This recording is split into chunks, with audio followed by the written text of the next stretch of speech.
engagement. Google's going to check out how much time people are spending on your page. If the content is good, they're sticking around. They're reading it. If it lacks quality, then they're just leaving. So they're bouncing. Number 42, the bounce rate. What percentage of the visitors leaves the site after reading the content? So that's your bounce rate. The bounce rate signifies the entrance and the exit on one page. So, if they entered and exited on the same page, that's the bounce rate. So you want to have a low bounce rate, obviously, because, it'd be nice if they stuck around and went to other pages on your website. Now, if they did spend a lot of time on your website, let's say they spent an average of 5 minutes reading a page and they did bounce, that might be okay too, because maybe they solved whatever problem they were looking to answer that you helped them answer. So Google's going to take that into account. It's going to take the average time spent on the page along with the bounce rate. So if the average time spent is high and the bounce rate is high, that's okay, because maybe they got the answer to their question. So the exit rate is when a person comes in from a different page on your website and then exits from the page in question. So, let's say they came in from any page on your site. Like, let's say they came in from the home page and they found that article and they exited, then the exit rate applies to that page. So you want the exit rate to be low, of course, overall.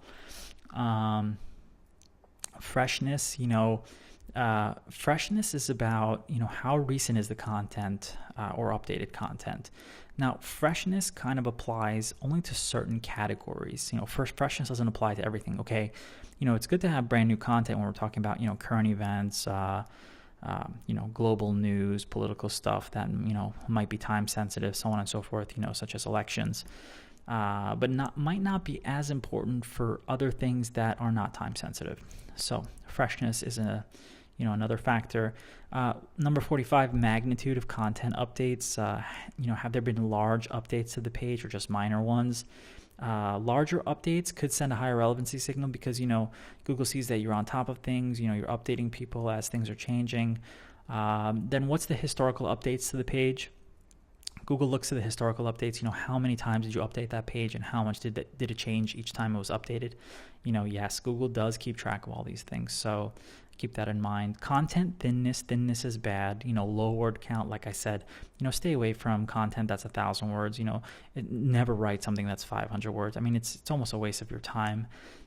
Sure, there are some websites that have, smaller articles, but they have huge amounts of authority, and that's the only reason why they're popular. For one example is Zen Habits, which is a great website.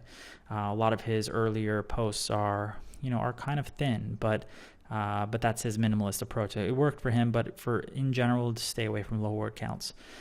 Of course, low quality content. Stay away from low quality content. We've covered that already. So number 49, ads above the fold. Now, if you'll recall, the website fold is where it gets cut off when I first visit the website.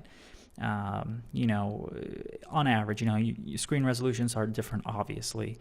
But, on average, where's the page getting cut off? Now, are there too many ads above the fold? So in that first screen that you hit, are there too many ads? You don't want to have so many ads, above the fold, because it's taking away from the user's experience. Google wants the user to get that content quickly.